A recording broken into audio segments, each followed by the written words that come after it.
नीति वचन 9 उसकी 10 आयत में लिखा है, यहोवा का भय मानना बुद्धि का आरंभ है और परम पवित्र ईश्वर को जानना ही समझ है। बुद्धि जो है वो कुंदन से भी कीमती है, जो बुद्धि है वो हीरे और मोती से भी कीमती है। और अगर तेरे पास बुद्धि है, तेरे पास परमेश्वर की विजडम है, तो तू बहुत आगे बढ़ सकता है और आगे जा सकता है।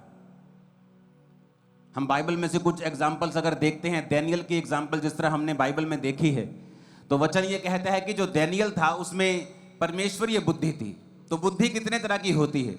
एक अर्थली विजडम होती है कि आप दुनियावी तौर पे बहुत बुद्धिमान हैं।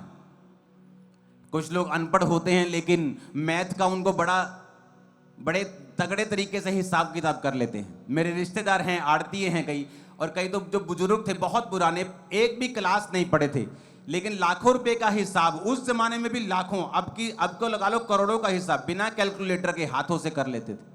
उसे अर्थली विजडम बोलते हैं, दुनियावी विजडम।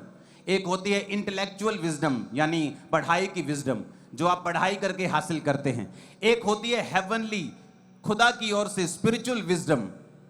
एक होती है डेविलिश विजडम, कि शैतानी बुद्धि, कि वो बंदे जो हैं वो स्कूल में तो नहीं पढ़े हैं लेकिन तब भी शैतानी बुद्धि है उनमें। जिस तरह डैनियल के साथियों ने उसकी चुगली खाई थी और राजा को कहा था कि अगर कोई बंदा तेरे अलावा किसी और देवता की उपासना करे तो वो शेरों की मान में डाल दिया जाएगा। अब राजा को तो मालूम नहीं था कि ये क्यों कर रहे हैं ऐसा, क्योंकि उनको मालूम था कि जो डैनियल है ये कभी भी परमेश्वर के अलावा और किसी की उपासना नहीं करेगा। ये थी डेविलिश, शैतानी बुद्धि। एक होती है ईश्वरीय बुद्धि, जो सबसे ऊपर है इन चारों में। जो ईश्वरीय बुद्धि होती है ये डैनियल में थी, क्योंकि वचन कहता है जब वो छोटा सा बंदी बना लिया गया था तो भी उसने कहा था कि मैं जो बाइबल में वर्जित है, जो बाइबल में मना किया हुआ है, मैं उस खाने को नहीं खाऊंगा। अगर बाइबल में उसे मना किया हुआ है तो मैं उस खाने को नहीं खाऊंगा, क्योंकि परमेश्वर ने उसे मना किया है। तो मैं मर भी जाऊंगा लेकिन वो चीज नहीं करूंगा जो बाइबल में मना है। और जब आप ईश्वरीय बुद्धि का प्रयोग करना शुरू करते हैं, चाहे वो दुनिया की निगाह में उस समय नॉनसेंस लगे, तो बाइबल ऐसा कहती है कि आप लोग आगे बढ़ते जाते हैं और परमेश्वर से आशीषों को लेते जाते हैं और आप अपने नेक्स्ट लेवल में प्रवेश करते हैं। हालेलुया। तो वो कैसे होगा? जब आप ईश्वरीय बुद्धि को हासिल कर लें। ईश्वरीय बुद्धि हासिल कैसे होगी? पहले तो ये बात समझ लो कि अगर आपके अंदर परमेश्वर की आत्मिक बुद्धि नहीं है, हो सकता है आप शारीरिक रूप से बड़े बुद्धिमान हो, अर्थली दुनियावी तौर पे बड़े बुद्धिमान हो, आपको पूरा घर चलाना आता है, मैनिपुलेट करना आता है, इधर की बात उधर बड़े समझदारी के साथ आप चल पाते हैं। इसका मतलब ये नहीं है कि आपके अंदर ईश्वर की बुद्धि है। आपके अंदर पढ़ाई की बुद्धि हो सकती है, इसका मतलब ये नहीं आपके अंदर ईश्वर की बुद्धि है। और कुछ तो शैतानी बुद्धि के होते हैं। लेकिन क्या आपके अंदर परमेश्वर की बुद्धि है? अगर नहीं है तो पांडा को देख लेना। जब परमेश्वर ने उसे डंब बनाया है, एक मूर्ख होने के कारण उसे कितना फालतू कामों में लगे रहना पड़ता है। 40 बार वो टॉयलेट जाता है और एक दिन में वो 500 मीटर से ज्यादा ट्रेवल नहीं करता। कितना होता है 500 मीटर? आधा किलोमीटर। कितना होता है आधा किलोमीटर? वो पीछे के बाथरूम से लेके चर्च की एंट्री तक आधे किलोमीटर से थोड़ा ज्यादा है। आधा, इतना ही। वहां से लेके पूरे दिन में वहां तक ट्रेवल करता है। लेकिन जो दूसरे भालू हैं वो कितने कितने किलोमीटर निकल जाते हैं। इतना कम ट्रेवल क्यों कर पाते हैं? क्योंकि एनर्जी कम है। जब एनर्जी कम है तो ज्यादा चल नहीं पाता, बच्चे नहीं पैदा कर पाता क्योंकि विजडम कम है। ये सारी चीजें एक ही कारण से हैं। बच्चे कम पैदा कर पाना, कम चल पाना, एनर्जी कम होना, फालतू चीजों में लगे रहना, बुद्धि की कमी की वजह से। कि अगर आपके पास आत्मिक बुद्धि की कमी है तो चारों दिशाओं में आपको बाउंड्री नजर आएगी, लिमिटेशंस। एक लेवल तक ही आप आगे बढ़ पाएंगे, उसके आगे आप नहीं जा पाएंगे। आज चर्च में कितने लोग बैठे हैं जो बिजनेस करते हैं। कोई ठेकेदार है, कोई हेड मिस्त्री है, कोई बड़ी सी कंपनी खोल के बैठा है, कोई प्रोड्यूसर भी है, कोई अलग अलग तरह के बिजनेस हैं। अपने बिजनेस में आप कितने वफादार हैं? क्या आप चोरी करते हैं? क्या आप दूसरे का नुकसान करते हैं? क्या आप दूसरों को ओवर बिलिंग करके देते हैं? कि आप दूसरे से झूठ बोलते हैं। ये चीजें हैं जो परमेश्वर आपकी देखता है कि आप में आत्मिक बुद्धि कितनी है और आपको कितना बढ़ाया जा सकता है। क्योंकि अगर आप क्रिश्चियन हर प्रभु के हाथों में हैं, वो आपके लाइफ के आसपास टेक केयर करता है कि आपको किस दिशा में वो कितना आगे लेके जाएगा।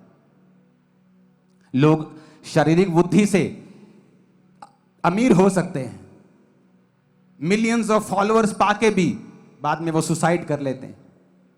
क्यों? क्योंकि उनमें ईश्वरीय बुद्धि नहीं है। कैसे होती है हासिल ईश्वरीय बुद्धि?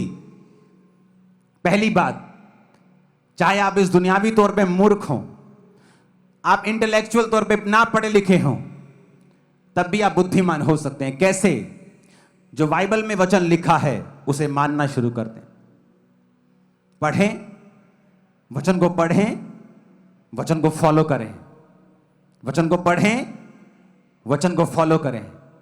उसने कहा अगर तू वचन को पढ़े और इसे मानना शुरू करे, तू मूर्ख भी हो तो भी गिरेगा नहीं, तू मूर्ख भी हो तो भी तू सफर नहीं करेगा। क्योंकि तू अगर दुनियावी मूर्ख है और बाइबल पढ़ना शुरू कर दे, आप नीति वचन में पढ़ के देखो कितनी बुद्धि की बातें लिखी हैं। दोस्तों के साथ कैसे रहना है, समाज में कैसे रहना है, एक पत्नी कैसी होनी चाहिए, पति कैसा होना चाहिए, बच्चे कैसे होने चाहिए, बाइबल में हर चीज का जिक्र किया गया है। यूसुफ की शुरुआत होती है पोतीफर के घर में, और कहां से शुरुआत होती है? पोछे मारने से। इससे नीचे कोई लेवल तो नहीं है। पोछे मारने से शुरुआत होती है। प्रभु के साथ वफादार रहता है।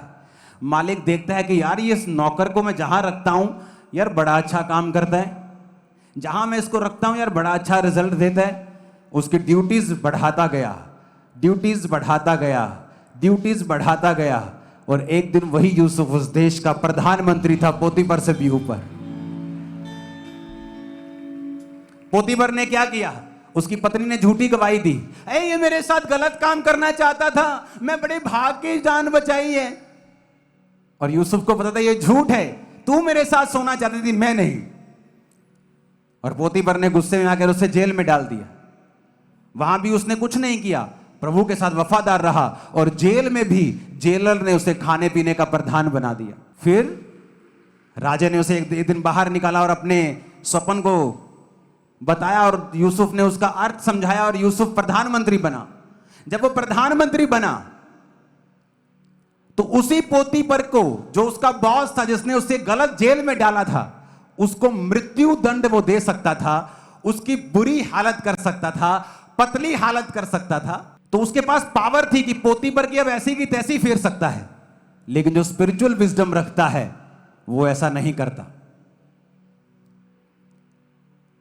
आजकल के जितने सदूकी फरीसी हैं, धमकियां देने वाले, इमेजिन करो अभी उनके पास जीरो पावर है और वो धमकियां दे रहे हैं। सोचो अगर उनके पास पावर हो तो वो नाश कर दे लोगों को। इसलिए प्रभु उनको ज्यादा ऊंचा नहीं लेके जाता।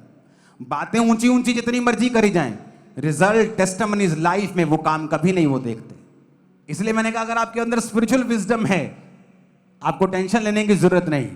आप बरकतें कलेक्ट करते जाओ, आशीषें इकट्ठी करते जाओ, बढ़ते जाओ, और इतना बढ़ जाओ, इतना बढ़ जाओ, इतना बढ़ जाओ।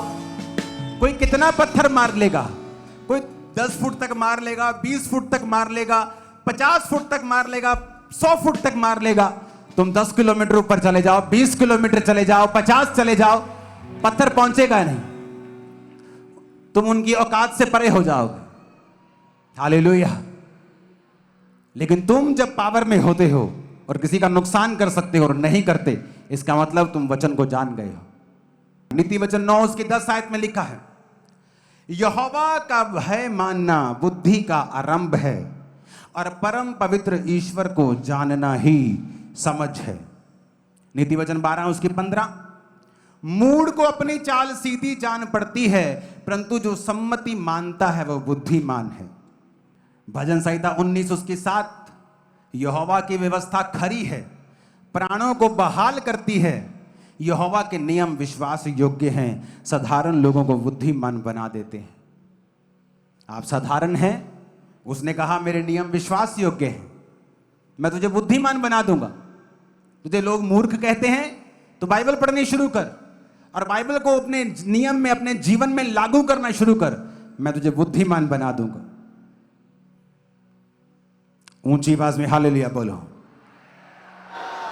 याकूब उसकी 1 और 5 आयत में लिखा है, यदि तुम में से किसी को बुद्धि की कमी हो तो प्रभु से मांगे, जो बिना उलाहना दिए सबको उदारता से देता है और उसको दी जाएगी।